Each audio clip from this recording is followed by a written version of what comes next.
Hello बच्चों, मैं गीता कुमारी अपनी इस क्लास माय एजुकेटेड इंडिया में आप सबका स्वागत करती हूँ। बच्चों, हम लोग 7th क्लास का हिंदी पढ़ रहे थे, है ना, किस लिए, है ना, भाग 2, और जिसमें हम लोग छठा अध्याय का गंगा स्तुति पढ़ रहे थे, है ना। और हम लोग पिछले क्लास में इसको पढ़ चुके हैं, इसका हिंदी, इसका भावार्थ हम लोग समझ चुके हैं।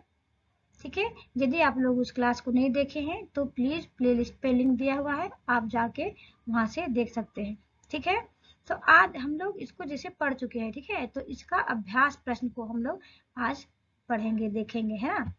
तो इसका अभ्यास प्रश्न क्या है, आइए हम देखते हैं कि इसमें देखिए, है ना, 4 प्रश्न दिए हुए हैं और पाठ से 4 प्रश्न है, ठीक है, और पाठ से आगे भी दिया हुआ है 2 प्रश्न है, और व्याकरण से संबंधित एक प्रश्न है, और गतिविधि है ना।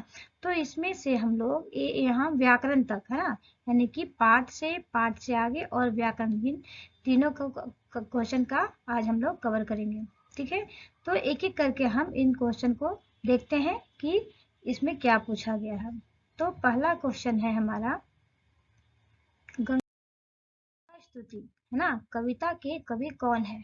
तो हम लोग गंगा स्तुति कविता पढ़ चुके हैं, तो इस कविता के कवि कौन है हम लोगों ने पढ़ा था ना। तो इस कविता के कवि कौन है, विद्यापति है ना। तो इसका आंसर क्या हो जाएगा, गंगा स्तुति कविता के कवि विद्यापति है।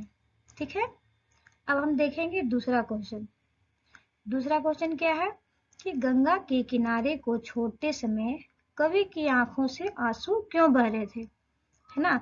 तो इस क्वेश्चन का आंसर क्या हो जाएगा कि जब कवि गंगा के तट को छोड़ रहे थे तो उनको उनके आंखों से आंसू क्यों बह रहे थे, क्योंकि उन्हें गंगा के तट पे बहुत ही सुख का आनंद अनुभूति हो रहा था ना। तो इसलिए उन्हें बुरा लग रहा था, इसलिए उनकी आंखों से आंसू बह रहे थे। तो इसका आंसर क्या हो जाएगा कि गंगा के किनारे पर छवि को बहुत सुख और आनंद की अनुभूति हो रही थी, इसलिए जब कवि गंगा के तट को छोड़ रहे थे तो उनकी आंखों से आंसू बह रहे थे। ठीक है, तो उनकी आंखों से आंसू क्यों बह रहे थे, तो ये क्वेश्चन का आंसर आप लोग लिख लेंगे। अब हम देखेंगे आगे तीसरा क्वेश्चन। तीसरा क्वेश्चन क्या है कि कवि गंगा से किस अपराध की क्षमा मांगता है, यानी कि कवि कौन सा अपराध किए थे जिसका वो गंगा जी से क्षमा मांगते हैं, है ना। तो इसका आंसर क्या हो जाएगा कि जब कवि स्नान करते समय अपने पैरों से गंगा जल को स्पर्श करते हैं तो उसे अपराध मानते हैं, इसलिए वे गंगा जी से क्षमा मांगते हैं। यानी कि जब कवि स्नान कर रहे थे गंगा जी पे तो उनका पैर जो है गंगा, पवित्र गंगा जल को स्पर्श कर रहा था, तो कवि को लग रहा था जैसे उनसे कोई अपराध हो रहा है, और इसी को अपराध मानते हुए उन्होंने गंगा जी से क्षमा मांगा, है ना। तो इसका आंसर हम लोग लिख सकते हैं कि जब कवि स्नान करते समय अपने पैरों से गंगा जल को स्पर्श करते हैं तो उसे वे अपराध मानते हैं, है ना, इसलिए वे गंगा जी से क्षमा मांग रहे थे। ठीक है, ये तीसरा का आंसर हो गया। अब हम देखेंगे चौथा। चौथा आंसर क्वेश्चन क्या है कि कविता की निम्नलिखित पंक्तियों को पूरा कीजिए, है ना। आप लोग अपनी किताब में देख सकते हैं कि कविता के जो पंक्तियां हैं उनको पूरा करना है। तो हम देखते हैं कि कौन सा पंक्ति है। पहला पंक्ति है कि करब जब तप योग ध्याने, और आपको यहाँ पे दूसरा पंक्ति लिखना है। तो इसके लिए आपको कविता को याद करना पड़ेगा, है ना, तभी आप इसको जो है दूसरा पंक्ति लिख सकते हैं। तो की करब जब तप योग ध्याने, ये हो गया पहला लाइन। तो इसका दूसरा लाइन क्या हो जाएगा, इसका दूसरा लाइन हो जाएगा कि जन्म कृतार्थ, है ना, जन्म कृतार्थ एक ही सनाने। ठीक है, और दूसरा हम लोग देखते हैं कि दूसरा श्लोक में क्या भरना है। तो दूसरा श्लोक का दूसरा पंक्ति दिया हुआ है, अंत काल जनो विसरहु मोहि, है ना, और आप लोगों को इसका पहला पंक्ति को भरना है कि यहाँ पे क्या होगा। तो इसका पहला पंक्ति में क्या होगा, भनई विद्यापति समदो तो ही अंत काल जनो विसरहु मोहि, है ना। तो इस कविता के पंक्ति को पूरा करने के लिए आपको पूरा कविता याद करना पड़ेगा, है ना, तभी आप इसको भर सकते हैं। ठीक है, अब हम आगे देखें। ये हो गया हमारा पाठ से, यानी कि पाठ से संबंधित जितने भी क्वेश्चन थे उसको हम लोगों ने पूरा कर लिया है। अब देखेंगे पाठ से आगे, है ना, यानी कि पाठ से आगे जो भी क्वेश्चन है उसको लिखने के लिए आप लोगों को अपने समझ का प्रयोग करना पड़ेगा, है ना, कि पाठ से आगे आप इसके बारे में क्या सोच सकते हैं, है ना। इस पाठ को पढ़ने के बाद आपको क्या महसूस होता है और अपने समझ के आधार पे इसका आंसर आप लोग लिख सकते हैं। जरूरी नहीं है कि मैं जो बता रही हूँ वही आंसर आप लिखेंगे, है ना, इसको आप अपने से भी लिख सकते हैं। तो इसमें पहला क्वेश्चन क्या दिया हुआ है, इस पाठ का शीर्षक गंगा स्तुति रखा गया है ना। जो हम लोग कविता पढ़े हैं उस पाठ का शीर्षक क्या है, गंगा स्तुति। तो आप इस शीर्षक से सहमत है या असहमत है, तर्कपूर्ण उत्तर दीजिए। तो आपको अपने समझ के आधार पर बताना है कि क्या इस पाठ का शीर्षक जो गंगा स्तुति रखा गया है वह सही है, आप इससे सहमत है या असहमत है ना। और यदि सहमत है तो तर्कपूर्ण मतलब समझा के आप अपने समझ के आधार पर इसका उत्तर दीजिए।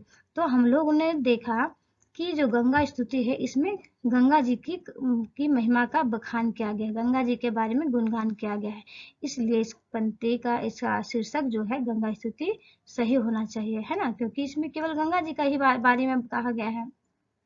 तो इसलिए हम लोग इसका आंसर ऐसे लिख सकते हैं कि इस पाठ का शीर्षक गंगा स्तुति से मैं पूर्णतः सहमत हूँ।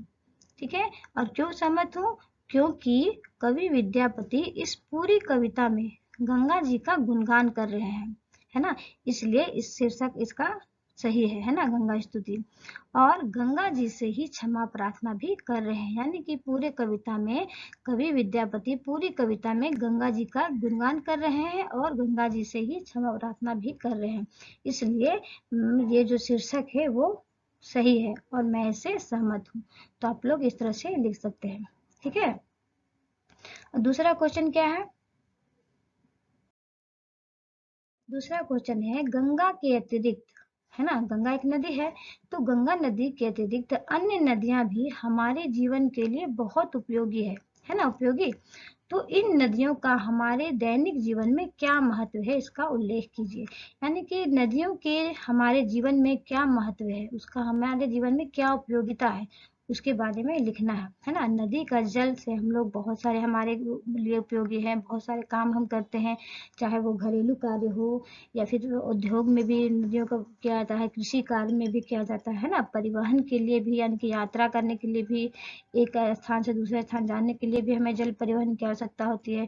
तो इस तरह नदी से हमें बहुत हमारे जीवन जो दैनिक जीवन है उसमें इसका बहुत ही अधिक महत्वपूर्ण है। तो आइए हम कुछ देखते हैं, 2 पॉइंट देख लेते हैं कि गंगा के अतिरिक्त अन्य नदियां भी हमारे जीवन के लिए बहुत उपयोगी हैं और इन नदियों का हमारे दैनिक जीवन में निम्नांकित महत्व है। ठीक है, तो 2-4 पॉइंट देख लेते हैं क्या क्या महत्व है। जैसे पहला है नदियों के जल का उपयोग घरेलू कार्यों में भी किया जाता है ना, हम घरेलू कार्य में भी इसका उपयोग करते हैं, है ना। जो लोग मवेशी पालते हैं वे लोग मवेशी को स्नान कराने के लिए ले जाते हैं नदियों में, या फिर नदियों में कुछ लोग नहाने धोने भी चले जाते हैं, कपड़ा धोने चले जाते हैं ना। तो इस तरह घरेलू कार्य में कुछ लोग होते हैं कि नदियों का जल का पीते भी हैं।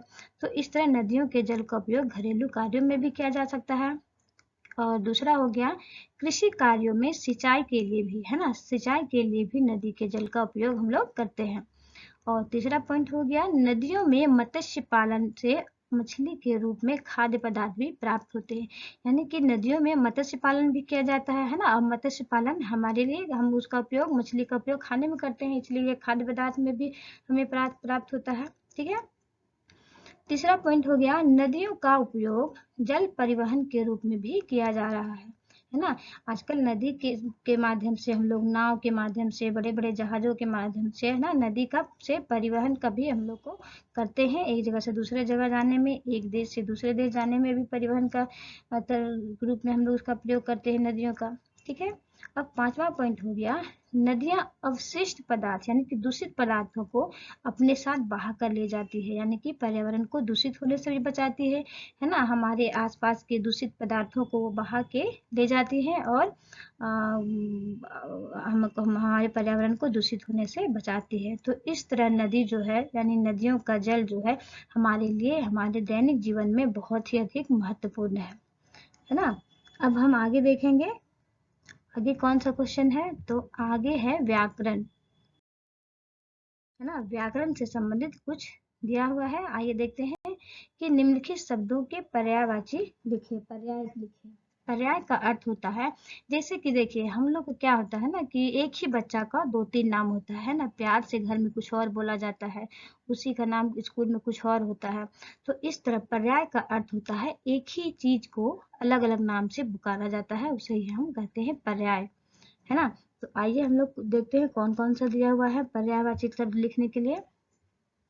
पहला है पाओल, है ना। पाओल का पर्यायवाची यानी कि पर्याय शब्द यानी कि पाओल का अर्थ क्या होता है, पाया, है ना। या तो पाओल कहेंगे हम या पाया कहेंगे, दोनों का अर्थ एक ही होता है।